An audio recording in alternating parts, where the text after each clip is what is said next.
রর উপরে কি আছে? রর উপরে র জবর, র জবর, র জবর। ইয়ার উপরে কিছু আছে? ইয়ার উপরে কিছু আছে? এখানে কি কিছু হবে? কি হবে? ও হালিশা ওই একালিটা কিছু হবে? কথা কয় না। কি হবে? কথা কয় না। আরে বাবা লিনের হরফ হবে, কথাটা তো কার হরফ হবে? বোঝেন নাই আপনারা? না বোঝেন নাই। এখানে এক মিনিট এখানে জবর আছে, বাম পাশে জজমযুক্ত ইয়া আছে। তো জবরের বাম পাশে যখন জজমওয়ালা ইয়া হবে তো সে তো লিনের হরফ হয়ে গেল। তো এই কথাটা তো আপনারা বলতে পারলেন না। তো লিনের হরফ যখন হবে আপনি কি করবেন? কথা বলেন। রয়া জবর, রয়া জবর, রয়া জবর, রয়া জবর, রাই, রাই, ওরাই, ওরাই, ওরাই, ওরাই, ওরাই, ওরাই, লিইলাফি কুরাই, লিইলাফি কুরাই। আবার বলেন লিইলাফি কুরাই। আবার বলেন লিইলাফি কুরাই। আবার বলেন লিইলাফি কুরাই। আবার বলেন লিইলাফি কুরাই। শিনের নিচে কয় জের? দুই জের। শিন দুই জের, শিন। এই শিন দুই জের, শিন। কুরাইশিন, কুরাইশিন, কুরাইশিন, কুরাইশিন, কুরাইশিন, কুরাইশিন, লিইলাফি কুরাইশিন, লিইলাফি কুরাইশিন। আবার বলেন লিইলাফি কুরাইশিন। আবার বলেন লিইলাফি কুরাইশিন। জোরে বলেন লিইলাফি কুরাইশিন। এবার আসেন, আমি গত পরশুদিন আপনাদেরকে বলেছিলাম যেই অক্ষরের উপরে থামা হয় বা ওয়াকফ করা হয়, আরবিতে বলা হয় ওয়াকফ। আরবিতে কি বলা হয়? যেই হরফের উপরে ওয়াকফ করা হয় অথবা থামা হয়, ওই হরফের উপরে নিচে যা কিছু থাকবে সব পড়ে যাবে। যা কিছু থাকবে সব কি হয়ে যাবে? বোর্ডে আমার হাতের দিকে লক্ষ্য করেন। যেমন এই অক্ষরটার কি নাম? মিম। কথা বলেন। মিম। বামে কি আছে? ওয়াকফ চিহ্ন বা থামার চিহ্ন। এই বামে কি আছে? থামার চিহ্ন। সবাই বলেন ভাই। থামার চিহ্ন। এবার মিমের উপরে জবর আছে, আপনি থামছেন, জবর থাকবে না। কথা বলেন না। মিমের নিচে জের আছে, থামছেন, মিমের জের থাকবে না। কথা বলেন না। মিমের উপরে পেশ আছে, না, মিমের উপরে থামলে পেশ থাকবে না। তাহলে জবর কাটা, জের কাটা, পেশ কাটা। কথা কয় না কাটা। এবার আসে মিমের উপরে দুই পেশ আছে। কয় পেশ আছে? দুই পেশ। জোরে বলেন দুই পেশ। দুই পেশ বাদ হয়ে যাবে। দুই পেশ কি হয়ে যাবে? বাদ হয়ে যাবে। মিমের নিচে দুই জের আছে, থামার কারণে বাদ হবে। বাদ। কথা কয় না বাদ হয়ে যাবে। শুধুমাত্র দুই জবরের ক্ষেত্রে একটু ব্যতিক্রম হবে, এটা এর পরের বারে আসতেছে। দুই জবরের বেলায় ব্যতিক্রম হবে শুধুমাত্র। কয় জবরের বেলায়? দুই জবর। দুই জবর বাদে আর সব কিছু বাদ হয়ে যাবে। সব কিছু কি হয়ে যাবে? বাদ হয়ে যাবে। থামার কারণে। কিসের কারণে? থামার কারণে। কথা বলেন কিসের কারণে? থামার কারণে। যা থাকুক শুধুমাত্র দুই জবরের বেলায় ব্যতিক্রম। খাড়া জবর থাকুক, খাড়া জের থাকুক, উল্টা পেশ থাকুক, যা কিছু থাকুক, আপনি থামার কারণে সব কি হয়ে যাবে? বাদ হয়ে যাবে। কথা কয় না বাদ হয়ে যাবে। শুধু একটি ক্ষেত্রে ব্যতিক্রম হবে, সেটা হলো কয় জবর? দুই জবর। এরপরেই দেখাচ্ছি আপনাদেরকে সেইটা। কথা বুঝে আসছে কিনা?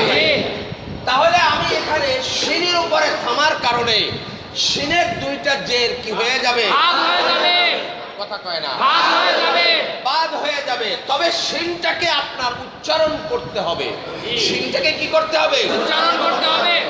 এবং এই লিনের হরফকে তাড়াতাড়ির পরিবর্তে একালিফ পরিমাণ টানিয়া পড়তে হবে। তাড়াতাড়ির পরিবর্তে কি? একালিফ টানিয়া পড়তে হবে। ইহাকে বলা হয় মধ্যে লিন, কথা বলে, মধ্যে লিন, ইহাকে বলা হয় কি? মধ্যে লিন।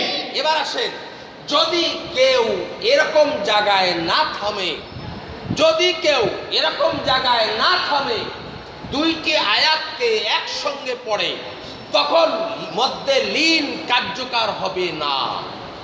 মধ্যে লিন কি হবে না? কার্যকর হবে না। মধ্যে লিন কার্যকর হওয়ার জন্য শর্ত হলো থামা। শর্ত কি? থামা। কথা ভালোভাবে বুঝেন।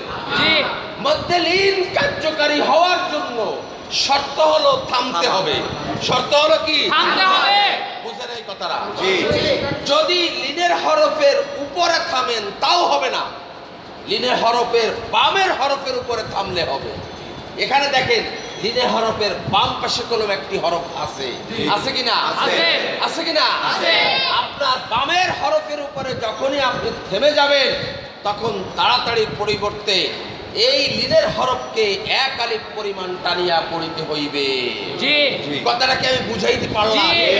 আপনি দাঁড়ান, কি বুঝতেন বলেন? কথাটা আমি আবার সংক্ষেপে বলে দেই। আমি তো অনেক কথা বলেছি, সংক্ষেপ বলি। আসলে লিনের হরফের কোনো টান নাই, তবে হ্যাঁ কখনো কখনো ব্যতিক্রম ঘটে। কথাটা এরকম হবে, সেই ব্যতিক্রমটা হলো যখনই লিনের হরফের বাম পাশের হরফের উপরে ওয়াকফ করা হবে বা থামা হবে, তখনই লিনের হরফের তাড়াতাড়ির পরিবর্তে একারিক পরিমাণ টানিয়া পড়িতে হয়। ইহাকেই মধ্যে লিন বলে। কথাটা বলেন। লিনের হরফের বাম পাশে, লিনের হরফের বাম পাশের হরফে যদি ওয়াকফ থাকে, হইল না, হইল না, বলেন। মানে হুজুর ওই আমি যে কথাগুলি বললাম, আসলে আসলে লিনের হরফের কোনো টান নাই, কথাটা বলতে হবে, বলেন। বেসিক জিনিস হচ্ছে লিনের হরফে কোনো টান নাই, তাড়াতাড়ি পড়িতে হয়। হ্যাঁ। কিন্তু লিনের হরফের বাম পাশের হরফের পরে যদি ওয়াকফ হয়, হ্যাঁ। সেক্ষেত্রে আমরা হচ্ছে একাধিক পরিমাণ টানিয়ে পড়ি। তাড়াতাড়ির পরিবর্তে তাড়াতাড়ির পরিবর্তে একাধিক পরিমাণ টানিয়ে পড়ি। ইহাকে ইহাকে মধ্যে লিন বলে। যেমন এখানে আছে কোরাইশিন, এখন থামার কারণে কোরাইশ বলেন, বলেন, আমি যেরকম বলছি বলেন। এখানে আছে কি? এখানে আছে তো কোরাইশিন। কোরাইশিন বলেন না, আপনার কথা বলেন না, বলেন। এখানে আছে হলো কোরাইশিন। হ্যাঁ, থামার কারণে তার কারণে লীলা কুরাইশ। কোরাইশ। আপনি দাঁড়ান, বলবো? বসেন, বলেন, কথাটা বলেন, তাড়াতাড়ি বলেন। আসলে লিনের হরফ হচ্ছে তাড়াতাড়ি জানিয়ে পড়া, তাড়াতাড়ি জানিয়ে গেলে লিনের হরফ পড়ে। কিন্তু যদি লিনের হরফের বাম পাশের অক্ষরে যদি আমরা কোনো অক্ষ করি বা থামি, সেই ক্ষেত্রে লিনের হরফটাকে একালির পরিমাণে টানিয়া পড়তে হবে, এটাকে মধ্যে লিন বলে। এবং যে পরবর্তী যে অক্ষরের উপরে আমরা থামবো, সেটার কোনো দুই জেদ বা দুই পেশ অথবা খারা জবর ধারা পেশ কোনো থাকলে সেটা উচ্চারণ হবে না, শুধুমাত্র অক্ষরের উচ্চারণ হবে। কিন্তু যদি দুই জবর থাকে, সেই ক্ষেত্রে ব্যতিক্রম। মাশাআল্লাহ, ভেরি গুড। যেমন এখানে আছে কি, হবে কি? যেমন এখানে আছে কুরাইশিন, হ্যাঁ, কিন্তু এখানে লিনের হরফের বাম পাশের হরফে যেহেতু আমরা অফ করতেছি, থামবো, সেই ক্ষেত্রে এখানে লিনের হরফকে মধ্যে লিন হয়ে যাবে, এটা আমরা একাধিক পরিমাণ টানবো। যেমন হবে কুরাইশিন, কুরাইশ। ভেরি গুড, ফার্স্ট ক্লাস হয়েছে। তুমি দাঁড়াও, এই এই এই সামনে দাঁড়াও। হ্যাঁ, বলো। লিনের হরফে তাড়াতাড়ি আপনারা যারা এখনো কম হয়েছে জিনিসটা শোনেন, শোনেন। হ্যাঁ, লিনের হরফে আসলে তাড়াতাড়ি পড়িতে হয়। হ্যাঁ। কিন্তু যদি আমরা লিনের হরফের বামে কোনো হরফে ওয়াক্ফ করি, তাহলে লিনের হরফে তাড়াতাড়ি পড়ার পরিবর্তে একালিফ টানিয়া পড়িতে হবে। হ্যাঁ। এবং সেক্ষেত্রে বামের হরফের উপরে নিচে শুধুমাত্র দুই জবর ছাড়া সমস্ত হরফ টানবিন সবকিছু আউট হয়ে যাবে। আচ্ছা, এখানে আরো একটা কথা বলি, এইটা কোনো বিষয় না, এটা যে কোনো ক্ষেত্রে, যে কোনো হরফের উপরে, যে কোনো সময়, যে কোনো এটা যে রাখো রাখো, এটা বলার দরকার নেই। এটা শুধুমাত্র যে লিনের হরফের ক্ষেত্রে এটা ব্যবহার হবে তা নয়। তুমি যখনই থামবা, যে জায়গায় থামেন না কেন, থামার কারণে বাদ হয়ে যাবে। লিনের হরফ থাকুক বা না থাকুক। লিনের হরফ না, যে কোনো জায়গায়। কথা বুঝে আসছে কিনা? হ্যাঁ, ওই বাক্যটা বলার দরকার নেই। এটা আপনারা এই নলেজটা নিয়ে নেন যখনই আপনি কোথাও থামবেন, যে কোনো জায়গায় থামবেন, তো থামার কারণে ওর উপরে নিচে যা থাকবে সেটা কি হয়ে যাবে? বাদ হয়ে যাবে। ওটা বলার দরকার। ওকে, সামনে। যেমন এখানে আছে ক্রয়শীন, হ্যাঁ। কিন্তু লিনের হরফের পরে আমরা যেহেতু শিনের উপরে ওয়াক্ফ করব, সেহেতু ক্রয়শীন উচ্চারণ না করে উচ্চারণ হবে হচ্ছে ক্রয়িশ। একালিফ টানিয়ে পড়িতে হবে। একালিফ টানিয়ে। ইহাকে কি মত বলা হয়? একে মতলিন বলা হয়। ভেরি গুড, বসো। তুমি দাঁড়াও, তাড়াতাড়ি বলো।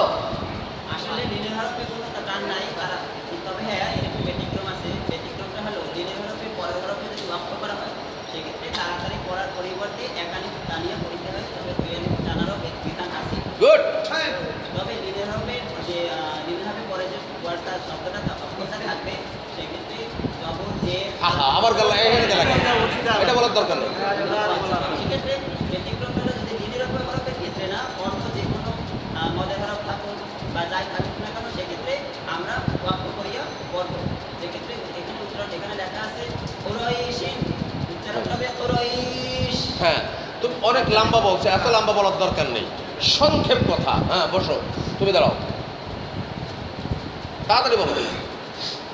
লিনের হরফ হলে তাড়াতাড়ি করতে হবে। হ্যাঁ, যদি লিনের হরফের বামের হরফে আমরা ওয়াক্ফ করি, হ্যাঁ। সেক্ষেত্রে এক আলিফটা নিয়ে পড়তে হবে। তাড়াতাড়ি পরিবর্তে এক আলিফটা নিয়ে পড়তে হবে, পড়িতে হবে। এটাকে মধ্যে লিন বলে। যেমন এখানে আছে কি হবে কি? এখানে আছে ক্রয়শীন, হ্যাঁ। পড়তে হবে ক্রয়িশ। ভেরি গুড, সংক্ষেপের ভিতরে ফার্স্ট ক্লাস। বসো, আপনি দাঁড়ান।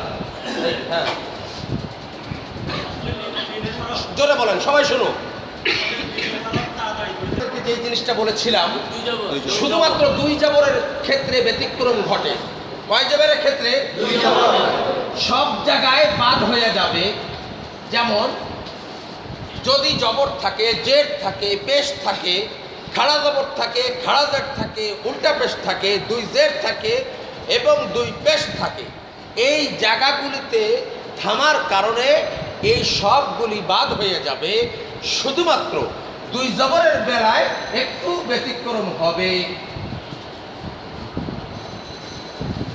এখানে দেখেন আলিফের উপরে জবর আছে, আলিফের উপরে কি আছে?